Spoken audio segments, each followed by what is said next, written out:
Yo, what's going on, everyone? This is Conversations with Brian and Elijah, episode number 13. And today we have our first, very first guest. We're super excited. Mr. James, friend of Elijah. James, you want to introduce yourself real quick? What's up, y'all? My name is James Jernigan. I go to Eleanor Roosevelt High School. I'm currently a senior. I'm going to graduate in about 2 or 3 weeks. I'm a boxer. I box out of Riverside, California. On my free time, I usually like to read books. I got into people like Malcolm X, James Baldwin, Dr. Khalid Muhammad, and I love to learn about Black history and stuff. One day I wouldn't want to like teach out of school, but I would want to like teach kids online about just ancient history and stuff like that, and things about like aliens. I like to learn about different things. Real like curious learner type of thing, right? Yeah, I'm very curious. That's kind of like how Brian and I are. I think we're real curious about everything, just kind of want to soak up knowledge. But yeah, so we're real excited to have James on today. I think it's gonna be really interesting, talk about some of the stories we have. James is he's an athlete, and that actually ties in perfectly to what we're gonna talk about today, which is, why are people like Michael Jordan, Kobe Bryant, Tom Brady, why are they so competitive compared to everybody else? Like, they have to win. And, what does that winning mindset look like? And we're going to explore that idea today in this podcast. Yep. Yeah, for sure. So before we get into that, why don't we just start from the beginning? Like, how did you guys meet? Kind of what's like your guys' story as friends? So James, do you wanna tell, or should I tell that first part and then we kind of go from there? You can tell first part, and I'll piggyback after. So, I think really, I mean, from what I remember, I kind of always knew James in elementary school. We go way back, but I never really like talked to him. And then like I started getting interested in basketball, and this is at the time when I was losing my ability to walk, so I became in a wheelchair. But I was still interested in basketball, and like, how could I shoot a ball into the hoop still, like, sitting down? How could I dribble being in a wheelchair? All that stuff, and I was still curious to do that. So. We just started playing basketball at lunch, and I remember just kind of meeting James when, he was on the, on the playground or whatever. And like, that's kind of how we met, and we just started playing. And then like, it became a whole thing, later on. Like, we became like full competitive matches, and like, kids would be fighting every lunch, and like, real old school playing on the playground, being competitive. But like, that's when, I don't know. We'll get into that. So yeah, I think that's kind of how we met. Yeah, it is. Basically, when I met Elijah, basically he was able to walk and stuff, but on his tippy toes. I remember always going home and asking my mom, like, "Hey, why does Elijah act like that?" Because I was a kid and I was just curious. And my mom would just tell me there's probably something wrong with his legs and stuff. She would explain to me, and she would be like, "Always be nice. Don't treat him any different from all the other kids." So that's what I would do. I will always treat him like I treated the other kids. We will always play basketball. Like, he was always able to walk just like the other kids, and I never treated him different. Never. Yeah, no, definitely. And I remember when I was going to write the chapter, right, for my book, I remember you were telling me something about your heart or something, like it kind of like inspired you or whatever. Oh yeah. I never knew that until this day. Do you want to share that, or do you want to? Oh yeah, I could share that. Basically, when I was born, I had a hole in my heart. I wasn't really able to breathe. So I was on a tube for 6 months. I wasn't breathing on my own. The tube was breathing for me. It's a disease called tetralogy of flow, and basically I had to wait 6 months. I had to be in the doctors for 6 months, and they had to bring another heart, which was a man who died, an adult. He was like 72, 73 years old, and they had to bring that heart over, and they had to put that heart in me. And so basically every like 6 to 12 months, I have to get a checkup on my heart to see, because I have leakage in my heart. So they have to see if it gets too bad, that means I'll have to get another heart surgery. But I've been going for like 15 years to this to my doctor. His name is Dr. Wayne, and basically my heart is doing pretty good. So basically, if I have too much leakage, that means I'll have to get another heart surgery. So that's why I can't play sports like football. I really wasn't supposed to do boxing, but my doctor cleared me. But yeah, because I can't get hit in my chest. Yeah. So basically, I can't get hit that hard in my chest, or the leakage will open up wide. Yeah, so I think that's the athlete's mindset that you still gotta play, you still gotta do it, right? You still got to. But, you know, that's interesting. But yeah. So athleticism, right? That's kind of how you guys met, was like through sports, basketball, you guys said, right? Yeah. So it was kind of that like competitiveness that kind of made you guys bond. Am I kind of getting that right? Yeah, well, so like Brian, like it's kind of hard to explain in a sense, but like we would legit have like full competitive games, like 3-on-3s. And I mean, like, dude, you have this kid in a wheelchair. Like, I don't know. I want to know what the teachers thought. Now I think about it. You have this kid who's like I don't know, what was like 12, 11, I don't know, 5th, 6th grader in a wheelchair, legit dribbling the ball, and like, not like, I'm just gonna say it, schooling kids on the court in a wheelchair. How do you do that? Like, you know, James, you tell them what happened. Oh yeah, so we would do, sometimes we would do 2-on-2. I think it was me, you versus Irfan and like Dylan or something. Someone, and, yeah. And they were like always get mad at us. They would say Elijah's cheating. Like, how is somebody cheating? Dude. So let's get this straight, right? So before it was, I feel bad for him because he's in a wheelchair. Let's go easy on him. And then I was like, okay, if they're gonna go easy on me, I'm just gonna score every time and like use my chair to my advantage. You know, I'd be setting the hardest screens ever, dude. Like that is so wrong. Like, James is super, super fast, right? And he's good at shooting. So he would come off the screens. I would set him. And, dude, it was like literally a brick wall. I mean, it's a metal wheelchair. And it's like, I don't know. Like, I did not care, though, whatever it took to win.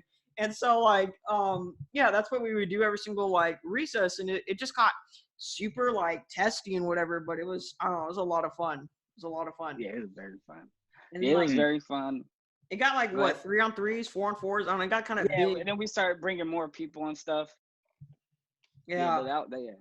Yeah, no, definitely. And I don't know. It was just like, it was just funny though to see like, you know, people went from like, oh, let's go easy on him to like, oh, dude, he's cheating now. He's cheating. And it's like, you know, man, you used to just laugh at it. Like, yeah, I didn't even care. But like, yeah, dude. And then I started learning how to dribble and whatever. And like, then it got real interesting. Like, I remember learning how to basically take a basketball and throw it behind my wheelchair. Like you throw it behind your back, you know, to pass it to someone like behind me or to the side. And like, I don't know, that was really fun. Like, we got really, really competitive. Yeah. We got really, really competitive. That's what I remember the most. Yeah, I remember. Oh, go for it. Oh yeah, I was gonna say, I remember one time it was like, we were down, but we were going up to like 11 or 12, and we were down like 10-5. And I remember me and Elijah, we was like, come on, man, we know we got to come back. And we came all the way back. We won. And then after they start yelling at us, saying we cheated, saying it didn't count, they really won. And we were just laughing. We just walked away. It's stupid. Like, it's so stupid. But like more on the thing that I learned too is like I really learned the lesson.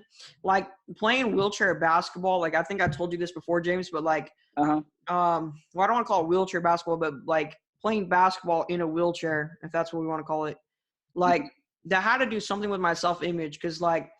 I don't know, like I legit did not care. I did not care about the wheelchair. I didn't care if it was harder for me to win or not. Like I still wanted to win. Like it doesn't matter to say, okay, like you have it harder, therefore you didn't win.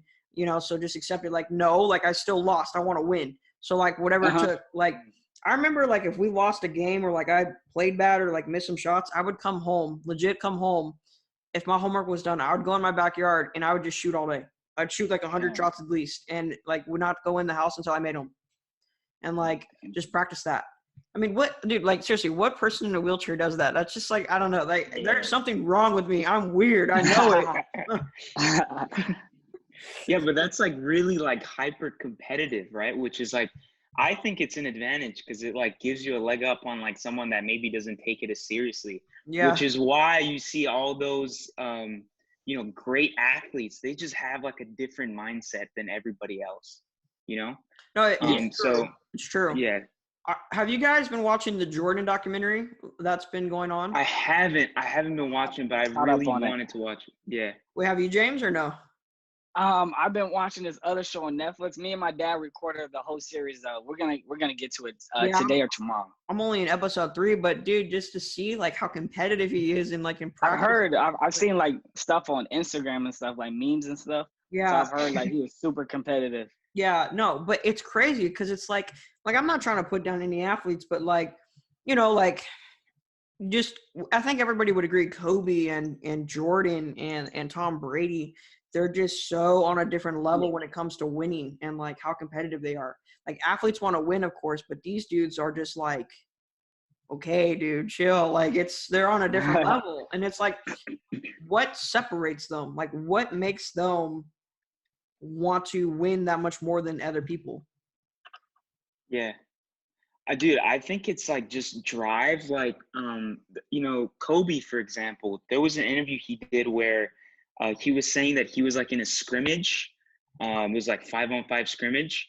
And then, they were like down by 2, and then he passes the ball, and the person that he passed the ball to misses. And so he gets really mad. He starts like throwing chairs. He starts, like yelling, "Oh, why'd you miss it?" And then the dude goes, "Chill, bro. It's just a game. Chill." And so then they go back, everyone goes about their day. And he's saying that the next day, he's still thinking about the fact that they missed the last 2 points, like they could have won.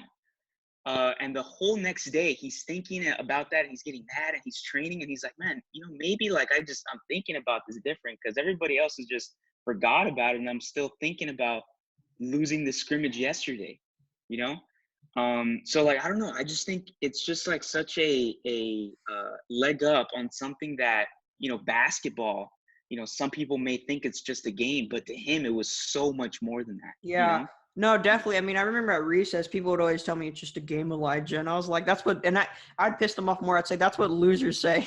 Yeah, I remember that. But yeah, so go ahead, James. Go ahead. No, you go ahead. I was just gonna say, to me, the hardest worker ever is Floyd Mayweather. Because I've been watching him since I was like, I want to say 8 or 9. And he's always been my favorite boxer. It's out of him and Muhammad Ali, but Floyd is always going to be number 1 to me. But I remember watching, he has this little show out before he gets ready for a fight. It's called 24/7. And it's basically just like what he does to get prepared, like his daily life and stuff. So I remember one day he sees this guy named Miguel Cotto. He sees him working out like 4 to 8 hours. And Floyd was doing the same amount of hours. So he told his dad, like, hey, we got to work 12 to 16 hours because he's out there working out 4 to 8 hours. So his dad was like, no, because you're going to like overtire yourself. And he was like, no, I got to train harder. And that's what really stuck to me. He always wanted to work harder than his competition. And he took it to another level. And that's what I loved about Floyd. Yeah, exactly. So, Brian, tying this into our overall like theme of the whole podcast, right? Like, how do you think this works in the business world, right? Because like we see like Elon Musk, talk about, working 80-hour work weeks. And, you just see like entrepreneurs and whatever, they have that same type of level of competitiveness. Like, so what do you think about that? Like, do you see the same type of thing in business where some people are just like, yeah, okay, whatever. And then other people are like, I have to win. I have to be better. Like we have to put in more work. We have to push ourselves harder. Yeah. I like business, for example, you're competing on so many different like verticals, it's like, there's so many complicated things when it comes to business that you have to compete with other people with. Not only that, but it's like, there's it's a lot of business now is global competition. It's like you're not only competing with people in the same city, in the same state, in the same country, even you're competing with people that live all the way across the world. And so I think that's what makes business competition really interesting. Yeah, especially with entrepreneurs. I think I mean, I heard Mark Cuban say it's the most competitive thing ever, and it's 24/7, 365. There's not a day off. There's no practices and then the games on Friday. It's like every day is competition day. And it's tough. It's tough. Oh yeah. And like competition, there's people that, I mean, I view competition in a good way, right? Oh, 100%. As long as you're viewing it in a healthy way. But I mean, I guess there's people that think that competition is a bad thing because it could lead to unhealthy behavior perhaps, or what other people may deem as unhealthy. But I mean, I would say competition is, for the most part, always a good thing, because it always gives you a leg up on the competition, you know? Yeah. No, I think competition's a great thing. Like competition forces things to get better, right? I think that's really what the beauty of it is. It's like when you don't have competition, you really don't have that incentive to get better. But when someone else is, competing against you, you have to get better in order to win. And I think that's what makes it so good. And I think it makes everything just keep advancing forward. I think that's probably what one of the pros to capitalism is, right? It's super competitive. Mm-hmm. And that can have a lot of, can have the negative side effects of like all the stress and all that too. But at the same time, it does make people want to build better products or better services for people.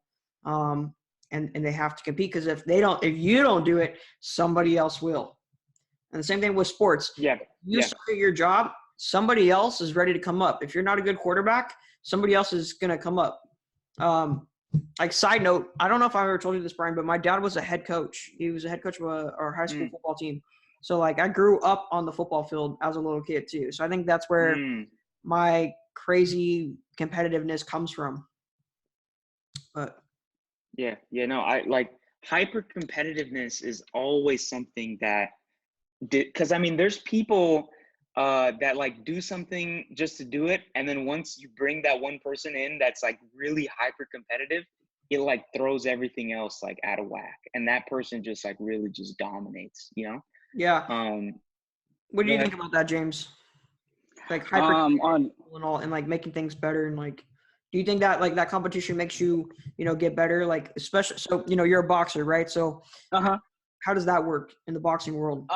So basically, I had went to a gym in Ontario, boxing gym. It was called Ontario Boxer Club, and at that gym, it wasn't really super competitive. So after that, I switched to a gym in Riverside, and the kids were either much better than me or just as better than me, and that's what I love, because at the other gym I wasn't really like working as much as I should be, and I don't think I was getting better. But when I'm fighting a dude that's better than me, or much better than me, and has been doing it longer, he's been doing it for like 8-10 years. I've only been doing it for a little shorter than a year.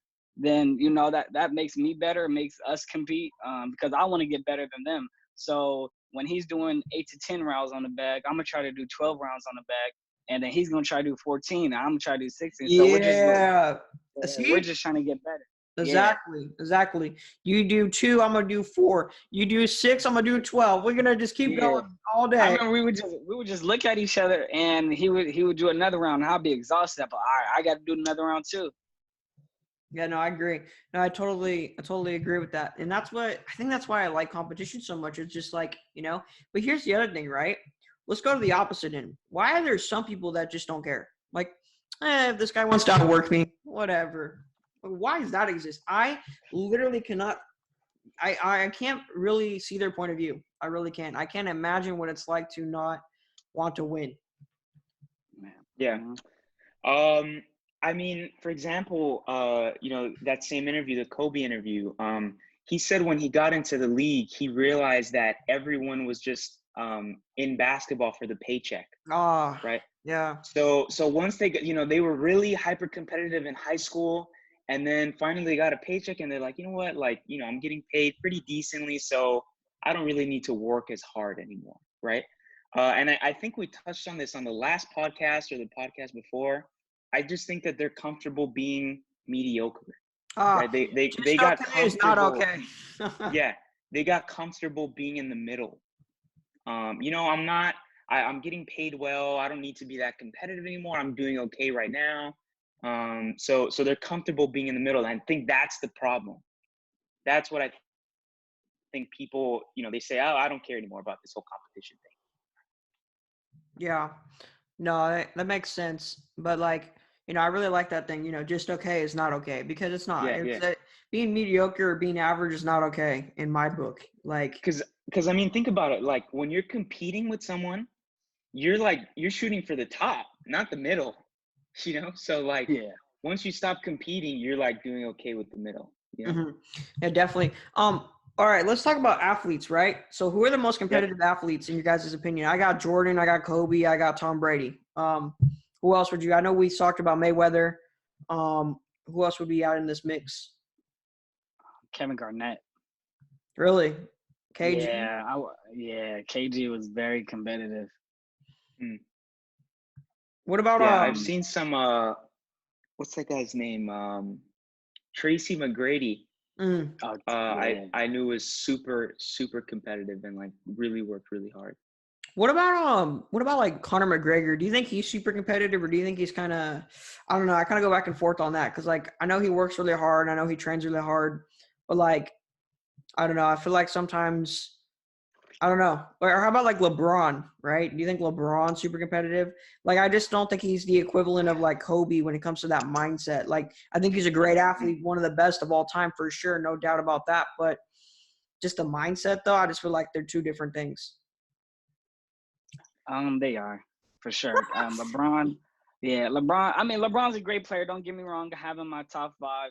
I have nothing against LeBron. He's on the Lakers, so I love him. But every time I watch him, I just get mad. Like, man, I wish Kobe was still playing because LeBron doesn't have that competitive nature like Kobe. Like Kobe's never passing the ball when there's 2 minutes left in the fourth quarter. He's gonna take every shot. He wants to win. He's gonna win the game.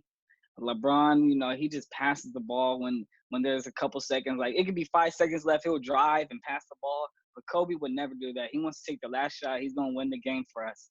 So that's what I don't really like about LeBron and his competitive nature.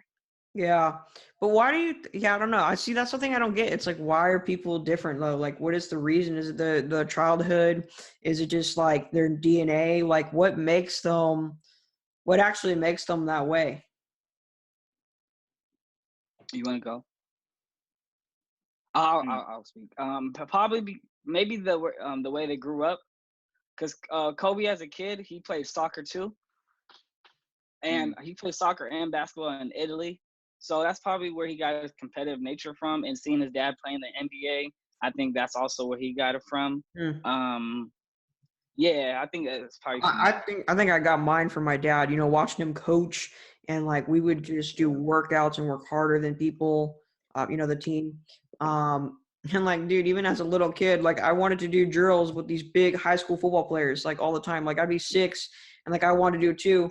And like the funny thing is I couldn't even walk normal. I was walking on my toes, like you said, and I would still be doing it. Like I remember my dad once told me, "Hey, you need to just relax. Just relax. You shouldn't move. Like your legs might be sore, or whatever. Because he knew my disease or whatever."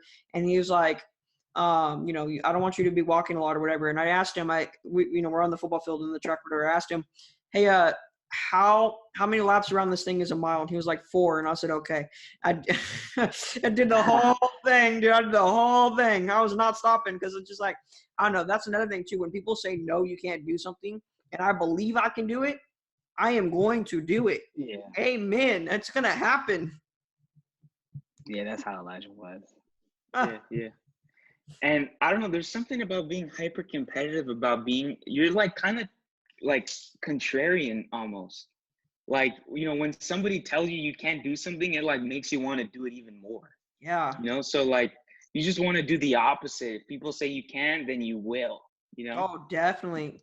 And like, that's literally why I started Destroy to Shane, because I was reading this booklet and, I misunderstood it, but it said that the disease is incurable. And I took that as, oh, you're saying we can't cure it. Oh, okay. We're going to see about that. I'm entering the ring now. Elijah's in the game.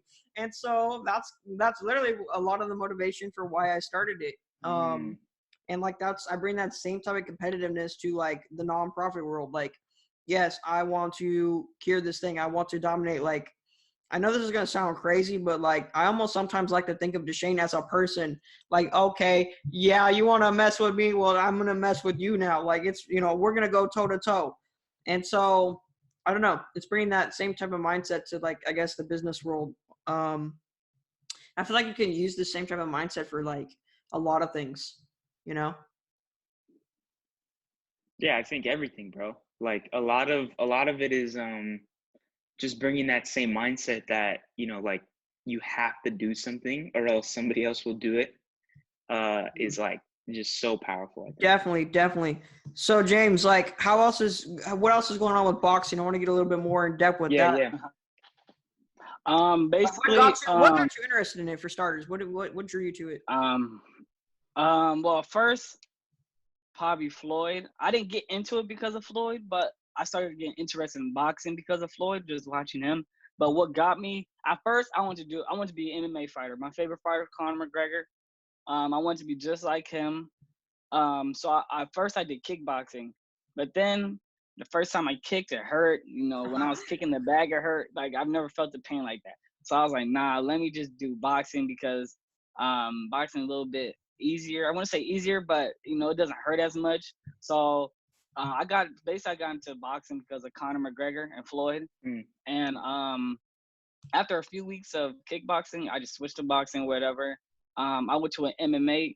He was an MMA trainer, so he didn't really. He was a good trainer. Don't get me wrong, but I didn't really learn the full fundamentals of boxing because he was mostly doing kickboxing and wrestling and all the other stuff. So I didn't get the exposure I needed to. And then when I was sparring, basically like a fight, but you guys aren't going like full 100% and you have gear on. When I would spar, I'll have to spar kids that were like 175, like much bigger than me. I'm only 120, so they were always much bigger than me. So I just switched to the Ontario gym, and that's when sometimes I got to spar kids that were my height and my age and stuff, but mostly they were either older or a lot bigger than me. And yeah. Okay, real random question, Brian. Did you just like upgrade the meeting right now or what? No, I got a Zoom notification said they upgraded it automatically. Oh, yeah, because I was going to say, I know that like if you have 3 people, it's only like 40 minutes or whatever, and then they like kills it. But yeah, I forgot about that. All right, continue, James. Continue. I was like, what is going on? But yeah, it's cool. So you got into boxing. So like, you were into basketball, right? Did you use Yeah. So like, do you use the same type of like, I don't know, mindsets and training styles as you would in boxing? Like, if that makes any sense? Like, Yeah, it makes sense. I get what you're saying. So, basically, when I didn't really care too much about basketball, but like my freshman and sophomore year, that's when I stopped loving playing basketball. But when I was younger, I know I would always go outside every morning before school and just shoot around. When I got home from school, got done doing my work, I would shoot around and then go to practice. So I knew I wanted to be an NBA player one day when I was younger, and I was going to strive for that. But then once I got older, of course, I just stopped loving it. So that's when I went to boxing. And I could tell I really loved boxing. And I didn't want to waste my dad's money no more in basketball because, it was going to cost like $1,000. You got to pay for shoes. You got to pay to travel and all this stuff. So I was like, why keep playing if I'm not going to go 100% in practice every day? So that's when I just switched to boxing. And I told myself, like, if I'm not going to love it, then I'm not going to do it for long because I'm not going to waste my dad's hard work and money. So I'm waking up 6 a.m. every day before school, running 3 miles. I have a little bench press thing in my garage, and I'm bench pressing, trying to get stronger, trying to get faster. So that's when I knew that, like, I really love boxing. And like quarantine because of the COVID-19, I made a punching bag in my garage. My dad went to go get the schools and stuff, so we have a punching bag, a speed bag in my garage. And I'm just out there for like an hour or so, just hitting the punching bag, hitting the speed bag, running 3 miles. So you're using this quarantine to your advantage. You're not wasting the quarantine, but you're using it to. No. Yes, sir. Yes, sir. That's what I like to hear. I know some kids are out there now working, so I'm like, let me get better. Because I don't think boxing is gonna get back to next year. To be honest, it sounds like it's not gonna get back to next year. So I'm just out here like, let me get better. So next year, when I'm sparring, when I have my amateur fights, I'm a lot better than these kids because they weren't working during the whole COVID-19. That's the mindset. When they're not working, you're working. I mean, it's not our fault that they're not working. Okay, so let's take advantage of it though. Let's work. Yeah, let's stay ambitious. Sure. Stay ambitious. Yeah. I'm curious what the quarantine is gonna do to all these like really hyper competitive people. Like, is it kind of like, do you lose that drive because you can't really see the other people around you being as competitive? Or like, is it just like, no, like I know people are working, so I'm just gonna like work even harder? You know, like all those athletes, like I'm curious what they're doing. Yeah. Yeah, that's an interesting thing. Like, all right, I gotta say this. So something about athletes that I notice nowadays is athletes today, they just want to look flashy, right? They want to be verified. They want to have the pictures of themselves, look cool. I'm an athlete. I'm a football player. I'm a basketball player. But they don't actually want to put in the work. Like, my dad being a coach, whatever, we're talking about this. It's like, dude, like, don't give me an excuse that, the gyms are closed, so therefore I can't work. Dude, go run around your neighborhood, do some push-ups and some sit-ups, and come back and be old school, bro. Let's bring back old school. Be old like Rocky, bro. Be old school. Why do we have to be all flash? Like, oh, okay, so I can go to the gym. Oh, you know why? That sucks? Because now I can't take a picture and put it on the gram. I'm calling them out, to be honest. They can't put it on the gram. Dude, go old school with it. I mean, it's just ridiculous, though, this whole flashy nonsense athlete mentality now. That's not an athlete. What the heck? Do you think Kobe Bryant, Jordan, if they lived today, do you think they would be posting on the gram of them working out? No. Yeah, for sure. I agree with you. You don't really need the gym to get better at any sport. No. I mean, push-ups, sit-ups, and running does a lot for you. If you do it every day, if you do like 200 push-ups, 200 sit-ups, and run 3 to 5 miles, that's good enough. You don't need to go to the gym at all, to be honest. Exactly. I mean, seriously, you would be like, it's just old school way of doing it, and I think it works really well. It's like, I don't know, you just got to put in the work, though. It's not, it's about actually getting better and not letting other people know you're getting better. Yeah. People that are really competitive don't find excuses. They literally just do it. That's true. Yeah. I would agree with that. I'd agree with that completely. So, James, kind of like not switching gears completely, but I know that you mentioned Malcolm X, and that got my attention.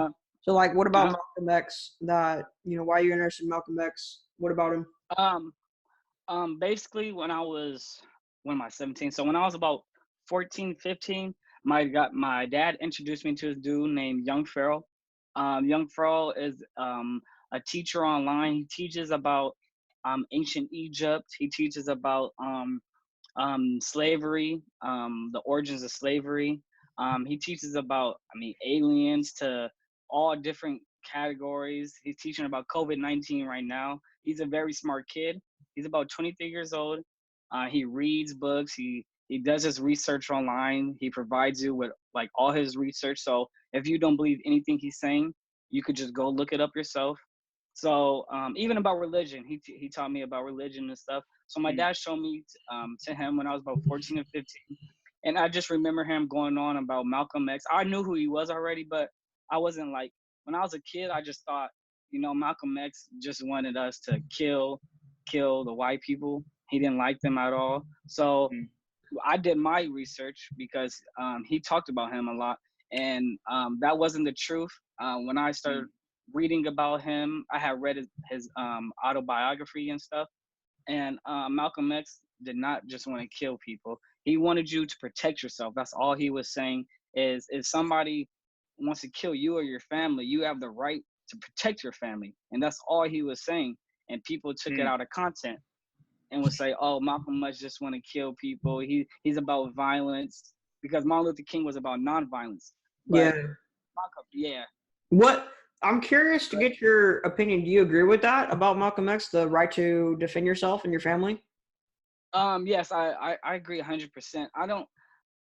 I love Martin Luther King, but I don't agree with the nonviolence part because I'm pretty sure nowadays, if somebody goes up to your mom, spits on her, kicks her, I'm pretty sure you're not just going to stand there and do nothing. You're obviously going to try to help. Yeah, nobody is going to do that nowadays. So I'm pretty sure you're going to try to protect your mom no matter what, even if it's a police officer. If he just randomly walks up on your mom, pushes her for no reason, you're going to try to do something because that's your mother and you love her. So I don't agree with the nonviolence part. No, what do you think? I'm just curious. I'm just curious about your opinion. What do you think about considering that you said that nonviolence or whatever, or not nonviolence, but the right to defend yourself, like Malcolm X said. What do you think about the Second Amendment then? The right to bear arms. I agree, but don't agree.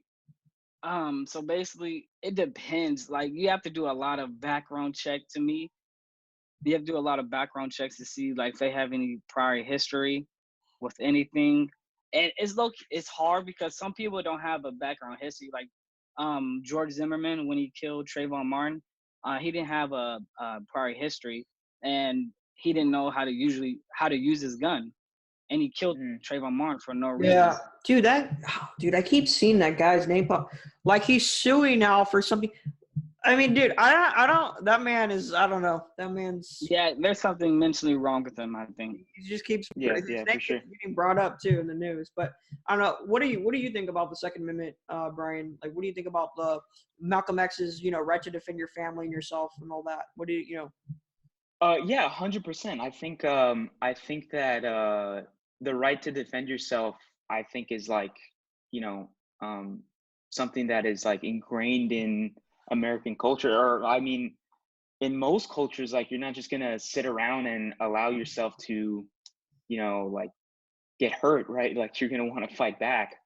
But yeah, I think it does go hand in hand, and I think that in some elements, the Second Amendment does protect people or give people the right to defend themselves. Yeah.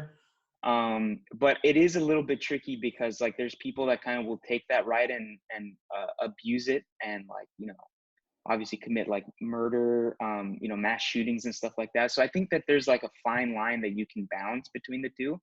It's just difficult to find that line, Yeah.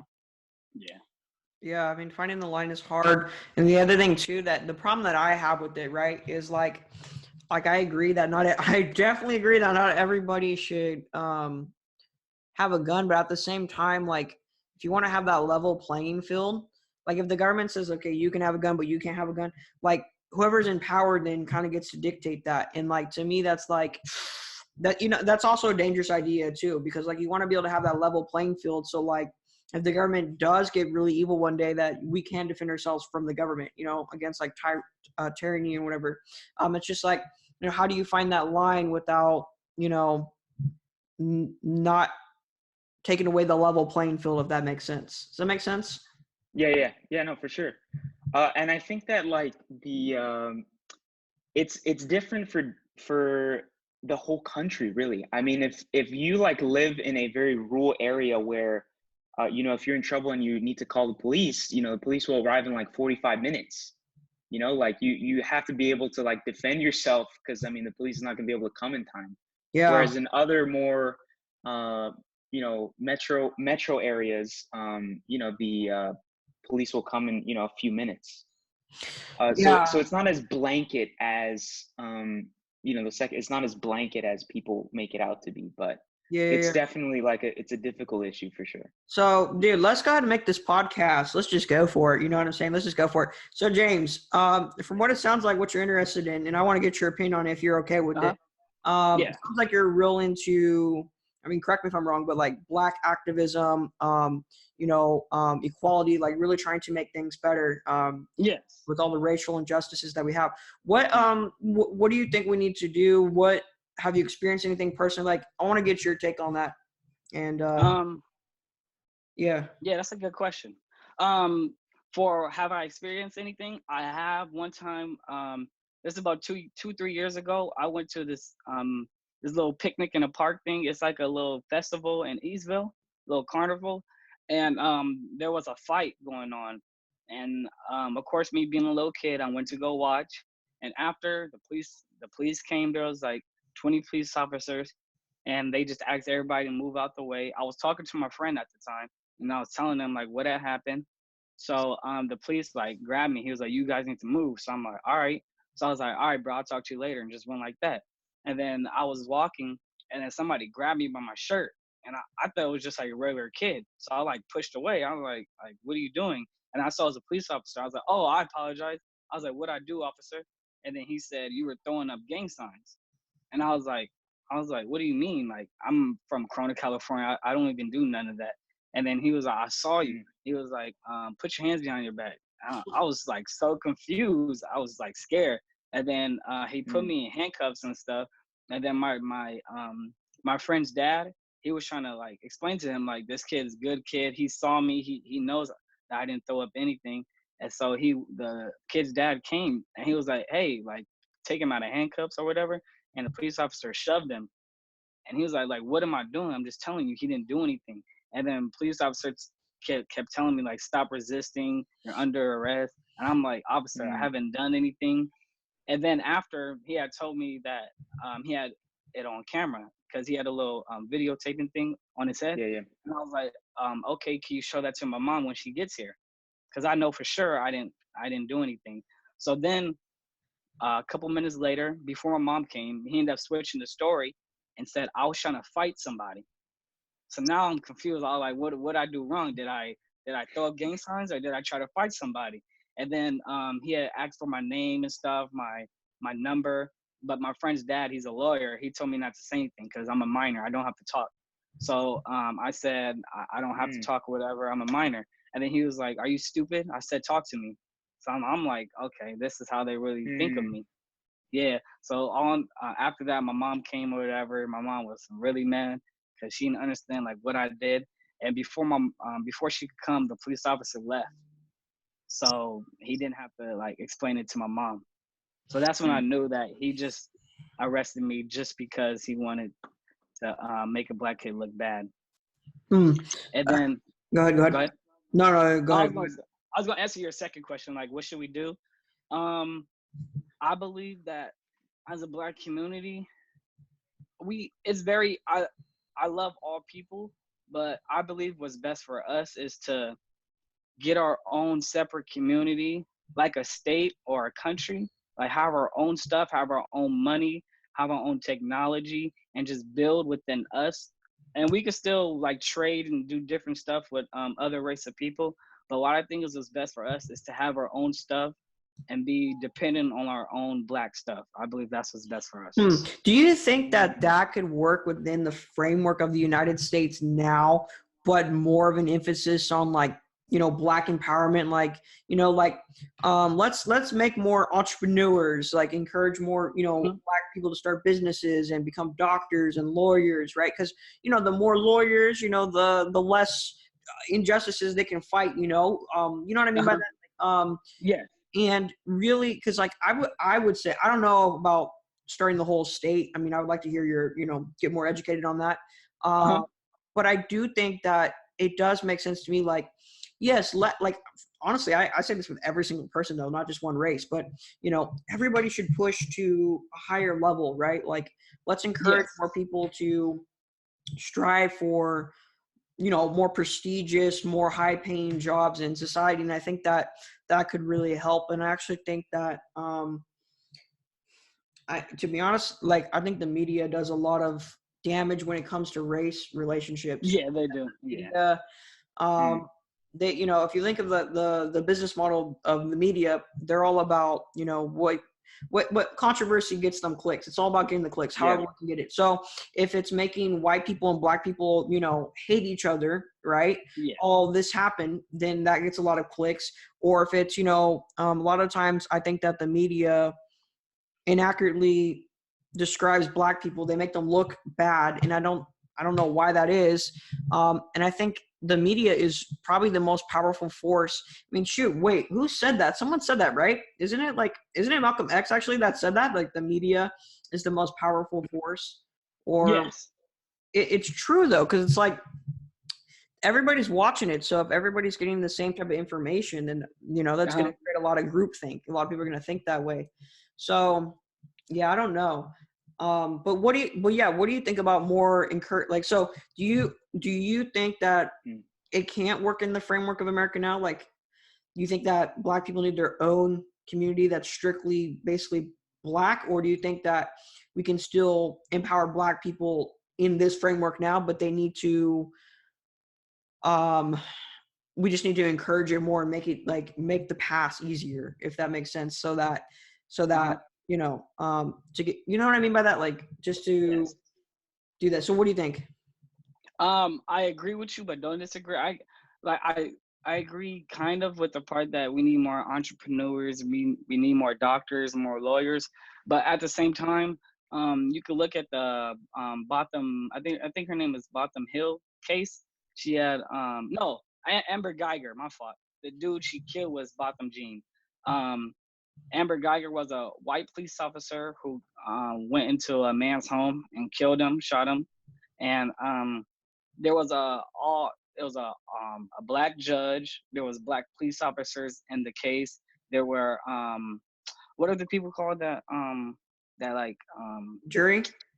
Yeah, the jury, all black jury and everything. Everybody was in there black, and she killed him. She had sent racist text messages before, so she was obviously a racist white lady, and she deserved a lot of time. Who killed an innocent black man, and everybody was black, and she only got 10 years, and she probably would have got 5 years for good behavior.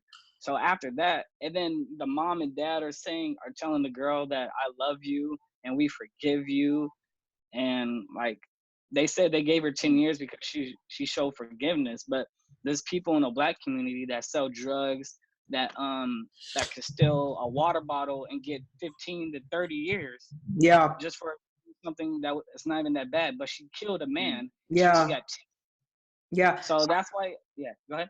Oh, I was just gonna, I don't know a lot about that case, but I think that is a huge problem that could really help the black community in particular, is this drug problem, right? It's just like, why is it that if you do, you have a little bit of weed on you or something, you're going to go to trial for 15 years and now have a criminal record and mess it all up? Like, I guess we're getting political now, Brian. Like, this is how this podcast is going, but whatever. I mean, I think this is fine, right? I think this I like it. I love it. Well, I'm basically a libertarian, but I think that the government should, or like classical liberal, right? I think that the government should pretty much just legalize drugs. Maybe not all of them, but I think that would really help a lot of the problems that we have, right? I think that the criminal injustice, if you want to, like, when it comes to racism, it's hard to change people's minds. Like, I think when it comes to government, like, you can't like say, okay, can you stop being racist? Tom or John or Paul, like, can you stop being, I don't know how you do that. But when it comes to the law, like putting people in jail for 15 years for doing, whatever that discriminates, I think that we can change that. And I think that would definitely help. What do you think about that, James? Yeah. I believe that would be too hard. To change the way the system is ran, because I don't know if you guys ever read up on it, but I believe in this thing called they're Freemasons, and they're like the higher up people, kind of like they're like Illuminati, but I've heard of them. So I believe that Freemasons run this country. They run everything is just set up. And conspiracy. Basically, I just believe that they don't want to see us strive as a community. That's why they're going to do everything in their power to see us in jail, keep us doing sports. They don't want to see us do entrepreneurship. They don't want to see us being lawyers, because they know if we're doing that, we're going to start getting more power. That's why with Malcolm X, people like Malcolm X, Dr. Khalid Muhammad, I believe the FBI worked with some black people, and they killed them because, well, they for sure did that with Malcolm X. They thought he was getting too much power. He was a very strong black man. People were starting to listen to his voice. So what they did was they worked with the Nation of Islam. The FBI and the Nation of Islam worked together because they both didn't like him. And plus, Malcolm X was going to expose one of the leaders in the Nation of Islam for doing stuff with little girls like 16, 17 years old. So he was going to expose that, and they didn't want that to happen. So what they did was work together to kill Malcolm X. And every time there gets like a strong black man, it seems like he's always getting shot or assassinated. So that's why I don't believe it will really work out with the system. Yeah. Because once you get too much power, they're gonna try to override it. Isn't it like the whole idea with like the Freemasons and like the Illuminati? Like I don't know if I necessarily believe that. But you know, isn't like within the conspiracy, isn't it like they really don't want anyone to succeed though? Like they don't care if you're black or white. They just use racism to basically screw us all up. Like everyone's, you know, if we keep you all fighting, keep you discriminated by your class, your gender, your race, good, because you're not going to move up in the world, right? It's like, Yes, I agree. I think it's like when we realize that we can just be united, that we're like humans, right? We're not like, you know, to me personally, I don't think it's like, I'm not my race. I'm not my disability. I'm not my gender. I'm just a human. I'm just a human. I'm just Elijah. Like, why is it that when you're a voter, it's like, oh, I'm technically a disabled voter. I don't think of myself as that. I think I'm a voter, you know? I don't think I'm a white voter. I don't think I'm a male voter. I'm just a voter. Like, why is everything got to be labeled nowadays? I'm really against that whole label thing that, oh, well, I'm this voter, like, or I'm this person. You know, I really hate that. Like, no, you're a human first. Do you want to go, Brian? Yeah. I think Morgan Freeman said something like, the only way to like stop racism is to just stop talking about it. Like just stop labeling people and stop giving people, you know, certain that they belong to a certain class or race per se. Yeah. And I agree with that. Now the question is that actually possible, right? Would we be able to live in this? Right, yeah. And so would we be able to create a society that doesn't see race? Is that possible? You know, there's the whole idea too, though, that like by not seeing race, you're actually not like you should appreciate the different cultures of every race, you know? Right. And so there's that aspect too. You don't want to be like America, though, and I think it's a beautiful idea, in my opinion, of the melting pot, right? That we can take all these cultures and kind of add them all together and create one, you know, thing that has a common belief, which, you know, all men are created equal. Which is so weird because when they wrote that, we still had slavery, which is so backwards. But I do agree with the idea that all men are created equal and that we have these certain unalienable rights, you know. I think that is a really good framework that we should strive for. And I think that throughout American history, we kind of see that, you know, you see slavery being ended. Then you see, you know,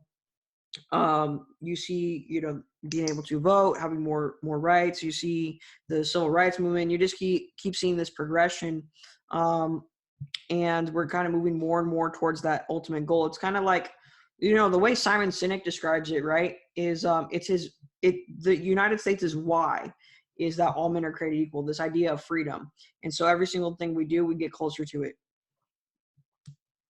But Yeah, no, I think the melting pot, it's interesting because, you know, I think, you know, there's certainly so many things wrong with, you know, the system and how America functions.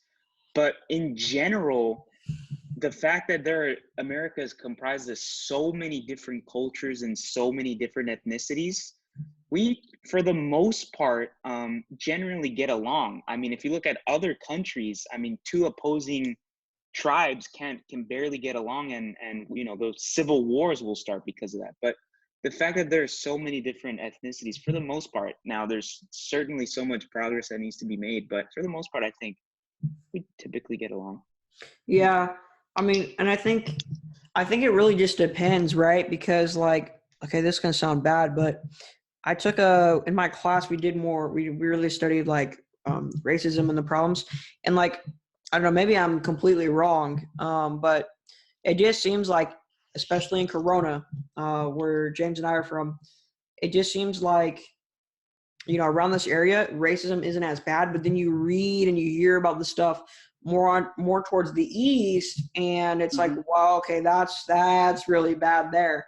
So I think, you know, the United States is a huge country. We're really different. You know, if you go to the east, it's so much different than the west, and vice versa. There's you know, I think that it's pretty, you can't blanket it, right? You can't say, you know, it's like this across, because I think that to different degrees it could be, but it's to different degrees, you know. It might be worse in this area, maybe, you know, I don't know. What do you guys think about that? You agree? You go ahead, Brian. Yeah, I think so. I think it's definitely not a blanket statement. I think, in California, there are a lot of different cultures and ethnicities, especially in Southern California and, maybe in the South and more in the eastern part of the United States. It could be different for sure. So it's not blanket. Yeah, Definitely. I agree. Yeah, I agree. It's mostly bad in the southern parts of the United States. I can't deny that, but there's still. I mean, there's of course still things going on in California, Yeah, but yeah. it's just not as much as the southern states and stuff. Yeah, just different degrees, right? Yeah, that's interesting. So it's like, yeah, but James, going back to it, like changing the laws though, like if we were able to do that, do you think that would help? Um, like Like the say if drug, you get caught. Uh-huh. like drug laws and like incriminate, because I don't know, what was the statistic? I need to refresh my mind, but I think it was like Uh-huh. 33% of like people that are incarcerated are like related to a drug problem or I don't know, it was something insane Hmm. where I was like, dude, that's kind of like, it's kind of crazy. Yeah. Yeah, but I'm gonna have to say no with that because I forgot what year it was, but in like the early 1950s, 60s, they put drugs in our community to tear us apart because we had our own houses, we were doing good, we were progressing as a community. They put drugs in our neighborhood and guns and liquor and everything so we could kill each other, so we could be druggies and alcoholics. They did that stuff to tear us apart. And I don't believe that if you take away the law, say if somebody gets caught with drugs and you change the law, like they can only get like 5 to 10 years. I don't believe that will stop it because they're still gonna be incarcerated and they're still gonna be putting us in prison for the drugs, even though they're the ones that put it in our communities. Oh, Because but I'm saying, what if you made it legal to have drugs, so you wouldn't get um to prison? um I still believe that would be bad because if you legalize, like, are you talking about all drugs or just like Like weed? weed and maybe I don't. Let's just say weed. Yeah, because yeah, I believe that would kind of help. I mean, I don't believe with smoking weed, but I believe that would kind of help. Yes. Yeah. Yeah, I don't know. It's interesting. It's a complicated problem because it's like it's more of a Uh to me it's more of a psychological thing than anything, right? It's huh. really psychological. It's like how do we get Uh people to be good people? How do you get someone not to be racist, to do the right thing? It's really a huh. psychological thing. I think maybe the answer lies in like just realizing that we literally are stronger together. Like if we realize that we could be united and not always divided in it, against each other, we Uh-huh. would make way more progress faster as a society. Yeah, I Yeah. agree with you. Yeah. I think we talked about this I'm going to try to connect this. I don't know if it's exactly connected, but maybe it could be an insecurity in oneself, people that are racist. I mean, why would you want to bring down, a whole other race? If you just don't love yourself, so you feel better about yourself if you put somebody Very, else down, very interesting. which sucks. And so, maybe this is too philosophical, but that could be like, if we tackle insecurities, that could maybe help alleviate some of the problems with people being racist, or alleviate people being racist, period. Or perhaps Uh, tie into today, they don't want to be competitive, so they don't want to compete with other races, so therefore they got to tear them mm, down. mm. Say that too. James, who's your fourth grade teacher? um, I believe it was Miss Haggerty? Hardy or Miss Haggerty. Yeah, Miss Okay, Haggerty. so you were Michael. Okay, so do you remember we went to dude, I don't want to say this because I don't want to get sued. I didn't even say it in my book, but I do talk about it. So do you remember we went to that amusement park? And Uh huh. you remember that lady Mary? I'm gonna call her by name, Mary. Who Uh huh. remember we were sitting there? She was the tour guide lady, and we're all just Uh huh. sitting there waiting to go on the tour. And she was like, and dude, I was just in a wheelchair at this time, literally just going into a Uh huh. wheelchair. She said, "Wheelchair boy, why don't you come over here?" And I was like, "What Yes. the heck?" Yes. Yes, I remember. And then, dude, she said it again. She's like, "Wheelchair boy." And then so I come to the front, the whole class looking at me, and then she was like, people were like, that's not his name, that's not his name. And then like, I think your parents were there or something, like, I don't know, someone was here. Someone was like, she told the whole class or whatever, she's like, oh, don't give them any special attention, they like that. I was like, dude. Yes, I remember. I was so mad. Dude, it was like, I was just like confused. Yeah, go ahead. Discrimination, some freaking, like, I was so messed up. I was like, wow, dude, I'm getting singled out right now. It was so bad too. But yeah, see, like, the thing, the point, the reason I bring that up is because, like, you always have those one people that are in society that are just like messed up. Like, I noticed that being in a wheelchair, people think that, it's so sad too. It's so sad. Let me just say this. People think that, okay, I'm the weaker one, so they can pick on me. Then we talk one-on-one, it changes really quickly. Just saying. But yeah, I don't get why people, you think that's a superiority complex? Like, people just want to be superior than other people? Like, I don't think there's anything wrong with that, but like, I'm talking about the people that act that way, that like literally want to just pick on people to be superior. Like, that's not being competitive and trying to be better for the benefit of everyone. That's like trying to be better in like a bad way. Yeah. Yeah, I think it's definitely like a superiority complex, but I mean, it could also just be like just a lack of education. They're just not like educated in like a worldly sense. Like, they're just, kind of disrespectful just for the sake of being disrespectful, which sucks. And, maybe if they were a little bit more conscious of other problems in the world, that they would be more respectful. I think that could be something. Yeah, I agree with you. Yeah, it's like that world education or whatever.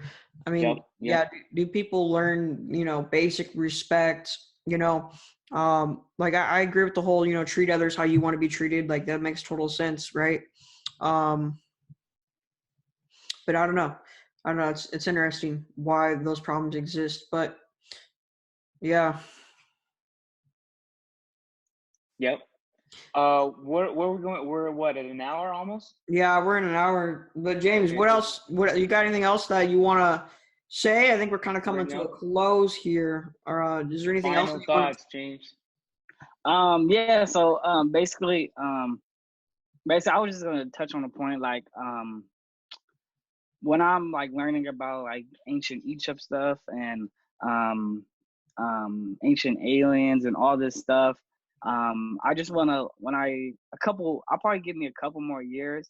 I want to be able to start my own business or something that like I could be able to like teach online, or I could like go to different schools or different places and teach people. Like, I was going to have like PowerPoints, and I'm able to like teach people like about slavery, especially with slavery. Like, slavery didn't even start from white people. It started from Arabians. It was like about like 500 years before white people even knew about slavery. So that's why most people don't know that. They don't teach that in the books. So that's what I want to teach people about. I believe that the people that built the pyramids were black people, and they were helped by extraterrestrials, aka aliens. So that's what I believe in. So I just want to pretty interesting theory. I like this. Yeah, because it will be hard for a man to pick up 2,000-pound rock, and they didn't have and also like on why they built the pyramids. In the pyramids they have electricity and energy that can't be stopped. Like, you could go in the pyramids and lights are still on, and it was built I believe it was built over 2 million years ago. So all this stuff and all this energy is still in the pyramids, and it was built so long ago. And like now, like if you have a light like on like right now, it's not gonna last more than it's not gonna last a year or so. And back then they knew about all this science and stuff, but how did they know about it? They got it from extra beings, and that's what I believe. James, what do you think about the Pentagon releasing the UFO videos? Did you see that? No, dude, that's scary that you think that's. I was gonna ask him that. That's so funny. That's so. I believe they did that on purpose. I mean, to distract us, kind of. Yes, yeah, I believe they did that to distract us with the whole COVID-19 thing, because people I mean, not everybody believes in aliens, but like I already believe in all this stuff, so it didn't really surprise me. Like I've heard stories for many of years that people seen flying saucers and stuff, so I wasn't really surprised at all. I think they're just trying to distract us. Yeah, I mean, well, like if you look at, like, I think Stephen Hawking had something like this, like like just sheer probability is like, if the universe is so expansive as, you know, it is, then just probability wise there has to be some other form of life in the universe. You know, have you heard that? Yes, I've heard that. I believe him. I mean, I agree with him. Now the question is, are they intelligent beings or not? That's the question. Yes, they are. I believe they're intelligent. I believe they're so far ahead of us that that we're trying to. I think that the government is hiding it. They're trying to study aliens, so they can use it for our technology. But the aliens are, I want to say, millions of years ahead of us. Like they could. I believe that with their flying saucers, they're able to make them towards when you can't see them at night, like camouflage. So like cloak. James, I wanna. So we're not gonna make this podcast come to a close right now. We're gonna keep this going. So James, religion, right? What's your view on religion? What do you think about that? What's It's a good question. That's a great question. Why are you laughing, Brian? Why are you laughing? Religion, aliens. So man, basically, I was a Christian my whole life. I love Jesus. I loved God. But then, of course, I told you guys about young Pharaoh, and he touched about religion. And I didn't want to. My dad told me, don't believe everything you hear. You have to do your research for yourself. Okay. I agree with that statement. You have to do your research for yourself. So I watched a few of his videos about religion, and he had said a couple Bible verses. He had said to look stuff up. And at first, I wasn't believing it. I was like, nah, because I've been taught that Jesus was real for like 15 years. So I'm not just going to stop believing in him. It took me about 6 months, but I agreed with everything he was saying. I did my research. What is he saying? What is he saying? Because I don't know. Like, what's the claim? Okay, I apologize.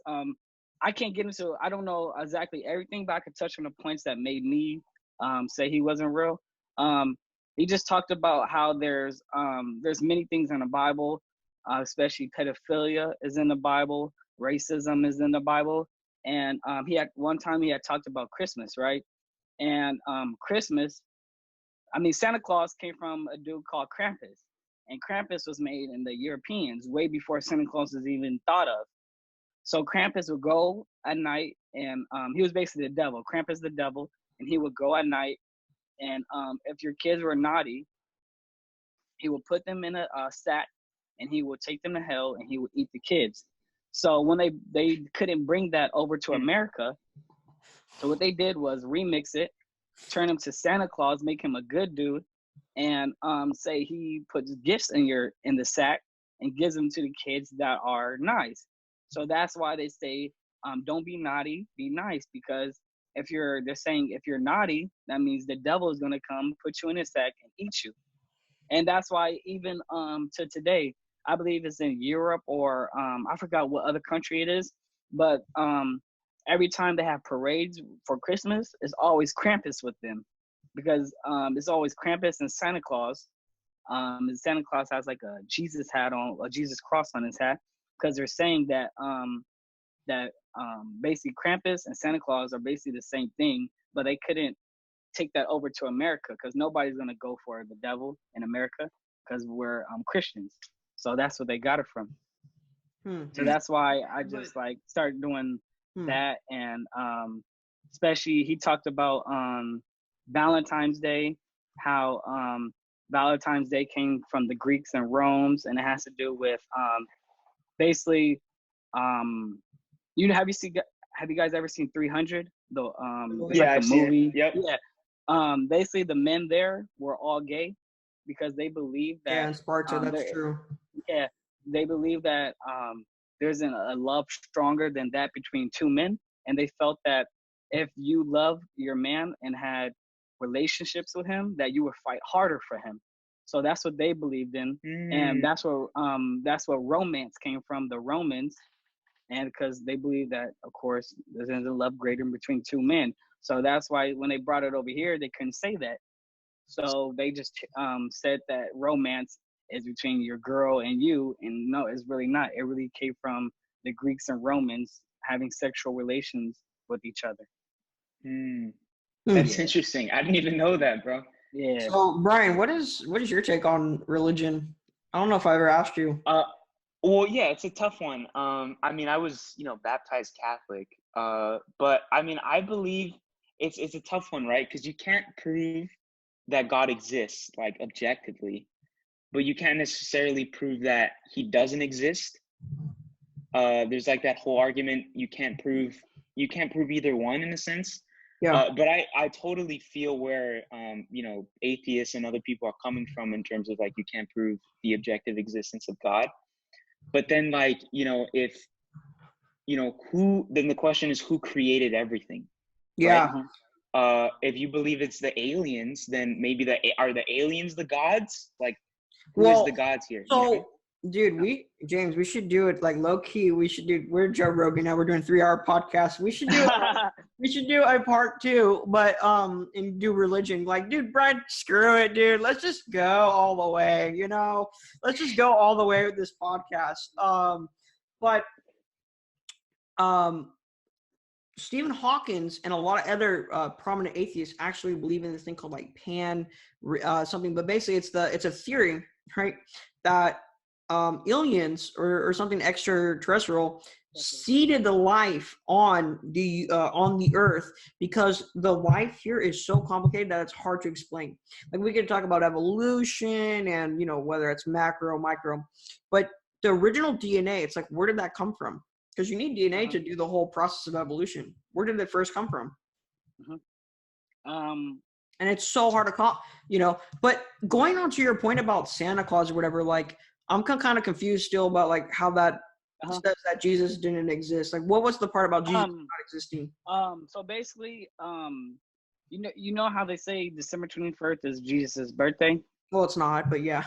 Yeah, but even if he was real, I think his birthday was in March. Like, yeah, no one knows for sure, but yeah. Yeah.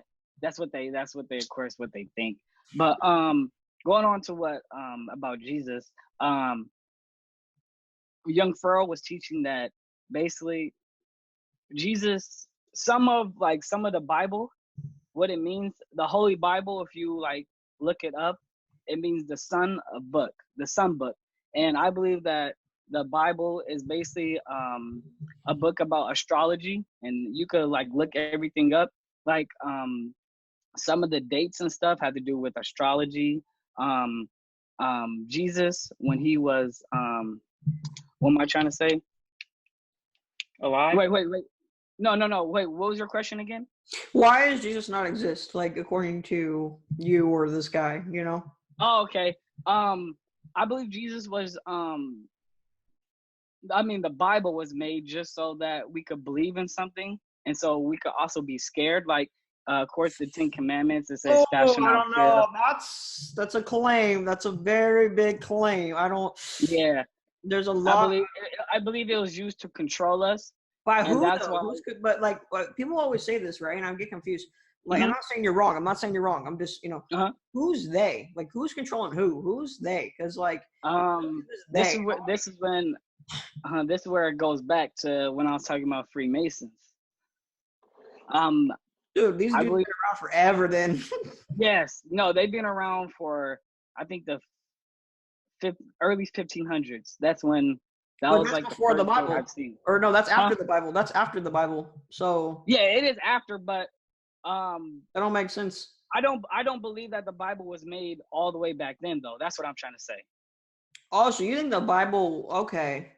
I believe. That's interesting. Wow. Yeah, that's what I'm trying to say. Ooh, that contradicts a lot of history, though, because like there's historians like Josephus who like that's outside the Bible. Because even in the Bible, they say did they say the life was made 2,000 years ago? In the Bible, what was made? Life. Did they say 2,000 years ago? No, 2,000 years. I mean, that's referring to like Jesus's birthday. Like yeah, like exact 2000. Yeah, because it has the AD and BC. Yeah. Yeah. The 2000 year, like, you know, a lot of people debate, you know, so basically Genesis, the first chapter of the Bible, people debate whether that's, you know, the creation really happened in 7 days. Was it longer than that? Was it 6,000 years? Because, you know, in John, if you read John, it says that a day to God is like 1,000 years. So then, you know, you take 6 days, right? Because he rests on the 7th day. You get 6,000 years. So you get this whole complicated thing. But you know, someone like me, you know, look, there's an argument that's really powerful, right? And this one I cannot get over. There's a lot of them actually, but the one I can't get over is the cosmological argument, which basically goes like this. Everything with the beginning needs a cause. That's the law of causality, right? So everything with the beginning needs a cause. The universe began to exist. Those are the first two premises. If the first two premises are true, then the conclusion that follows has to be true. And with new modern evidence, right, we see the expansion of the universe, you know, the Big Bang Theory, some of the work that physicists have been doing kind of proves that the universe did have a starting point. And if it did, then it needs a cause. Now, the cause, I don't know, what can we contribute that to? We know that matter cannot create matter, right? The second law of thermodynamics says that. So it's like, wait, if matter cannot create matter, then, you know, and now you're kind of getting to a description of like, it has to be something immaterial, something that exists outside of the physical realm. And so it's like, you're starting to really start to describe a God type like figure, not saying that that's the Christian God, the God of Islam, you know, whatever. It's just saying there's got to be some type of force out there. That's all this argument is saying. And so like, I definitely think that a God does exist. Not just because of that, but there's other reasons too. But we should do a whole thing on this. I think it'll be pretty interesting. That's interesting. Yeah, we should. There's more. This is what I will say for the rest of this podcast. I think we should probably, you know, close it up and then do a part 2. Yeah. You want to do a part 2 with us? I don't know if you want to or not. But yeah, I would. Yeah. Yeah. So what I would close with, or what I would say, is that there's a lot more facts and deep thinking than just, oh, you need faith to not believe in God, or you need faith to believe in God. I think there's a lot more facts than people realize when you really take an open-minded look at it. And I think it's really interesting. I think it's such an important question because, you know, it's like, why are we here? What is the meaning of life? Like, how did the universe start? What happens when we die? You know, those are the big questions I think that we all think about once in our lifetime. So. Interesting. Yeah.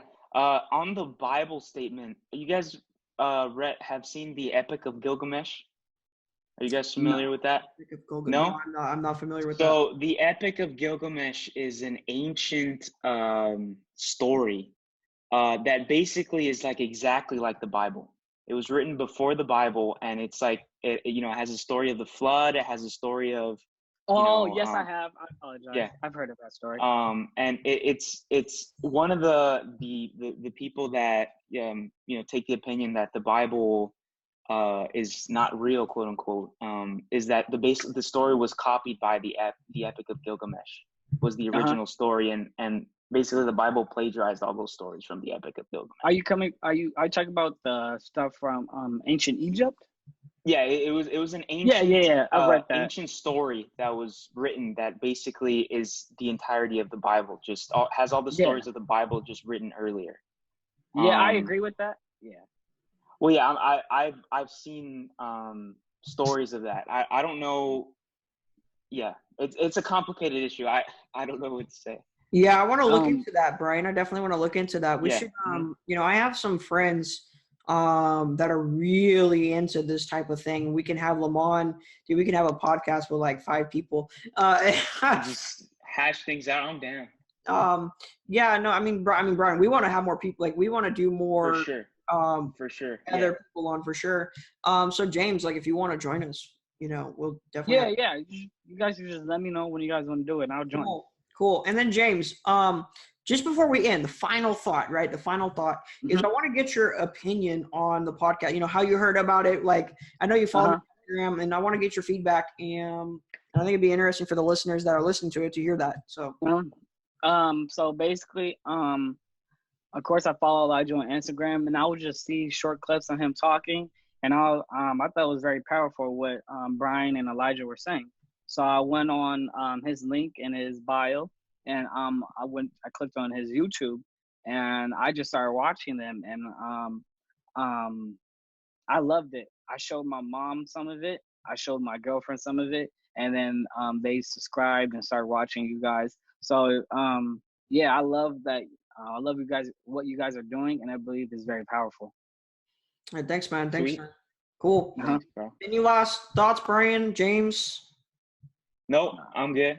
We kind of exhausted it at this point, but cool, guys. Then, yeah, that's been Conversations with Brian and Elijah, episode 13. 13, yep. And so 13. thank you guys for listening.